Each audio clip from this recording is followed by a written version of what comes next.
Recent years have been tough for the Saab brand. Jettisoned from General Motors' lineup during the midst of GM's bankruptcy, there was fears Saab might disappear altogether.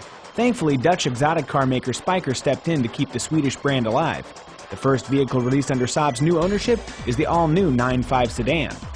Hello, and welcome to our comprehensive Kelley Blue Book review of the Saab 9.5. Despite a switch in ownership, the latest 9.5 is very much a product of Saab's GM era. The 9.5 is built on GM's Epsilon 2 platform and is powered by GM-sourced engines. Still, the 9.5 sedan retains a distinctly Swedish feel, with unique touches throughout and a design that is unmistakably Saab.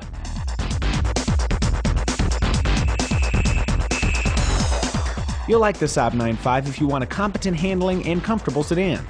You might also like the 9.5 if you appreciate the esoteric joy of driving a car few other motorists will recognize.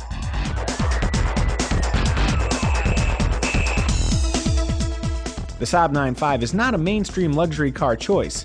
While Saab fans revel in that fact, other car buyers might prefer the familiarity of better-known brands like Volvo, Audi, or BMW.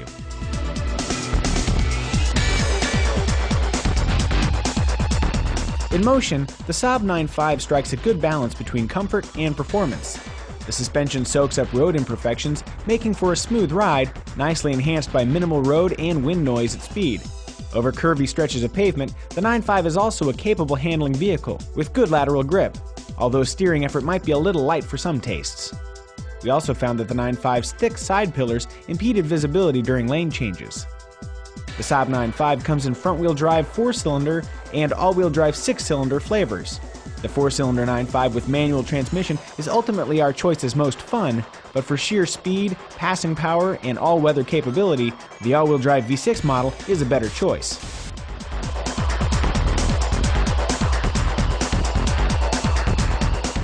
One of our favorite features is the optional heads-up display, which shows vehicle speed, engine RPM, and other data on a virtual display at the driver's eye level. Any technology that lets drivers spend more time focused on the road ahead is a winner in our book. We also like the optional rear seat entertainment system, a feature that's common in SUVs but less so in passenger cars. The 9.5's dual 8-inch rear screens with DVD playback and wireless headphones are a welcome feature for those lucky enough to ride in back.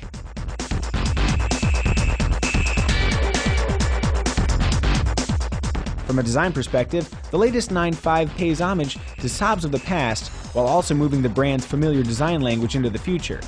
Fans of the 1980s Saab 900 may notice a resemblance between its C-pillar and that of the 9.5. Moved forward and blacked out A and B pillars help create the illusion of an unbroken expanse of glass surrounding the vehicle, similar to the Saab Aero X concept shown several years ago. From its pointed nose to its tapered tail and all the smooth body panels in between, the Saab 9.5 looks like nothing else on the road. Beyond a design statement, the 9.5 shape also yields benefits in economy thanks to its extremely aerodynamic 0.28 drag coefficient. The Saab 9.5's sizable exterior dimensions translate directly into a roomy interior. All occupants enjoy good headroom, but what we're most impressed with is rear seat legroom. The trunk area is similarly large with a long, squared-off and easy-to-load layout.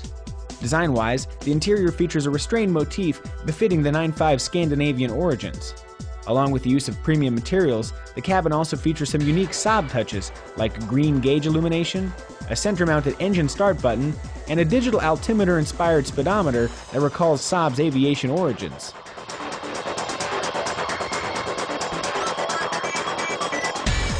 Standard features found on the Saab 9.5 include a leather-trimmed interior, power seats with driver's side memory, Bluetooth, dual-zone automatic climate control, and a 9-speaker audio system with USB and auxiliary inputs.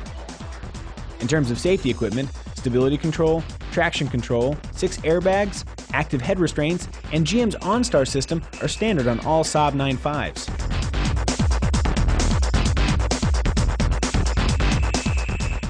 Notable options for the 9.5 include bi-xenon headlamps, auto-dimming mirrors, a panoramic sunroof, ventilated front seats, and an 11-speaker Harman Kardon audio system.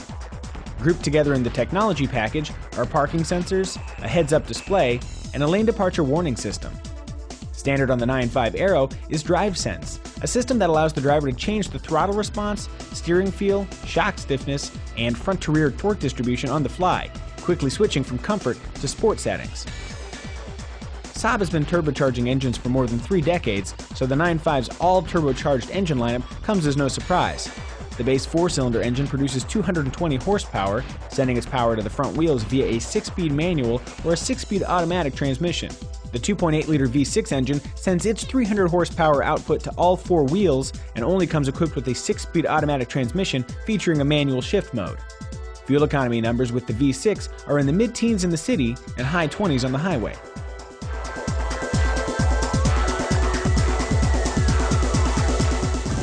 The least expensive Saab 9.5 Turbo 4 trim has a starting price around $39,500. At its most expensive, the price for a 9.5 Aero trim exceeds $50,000. Prices for the Saab 9.5 tend to be less than similarly equipped versions of the Audi A6 and BMW 5 Series. That said, the now aging S80 sedan from fellow Swedish carmaker Volvo offers as much power as the Saab 9.5, but at a much lower price. To find out what consumers are actually paying for the Saab 9.5 right now, we suggest you check the New Car Blue Book value page. Resale values for Saab haven't fared well in recent years. However, we expect the latest 9.5 to hold its value better than the model it replaces. And that's our comprehensive Kelley Blue Book review of the Saab 9.5.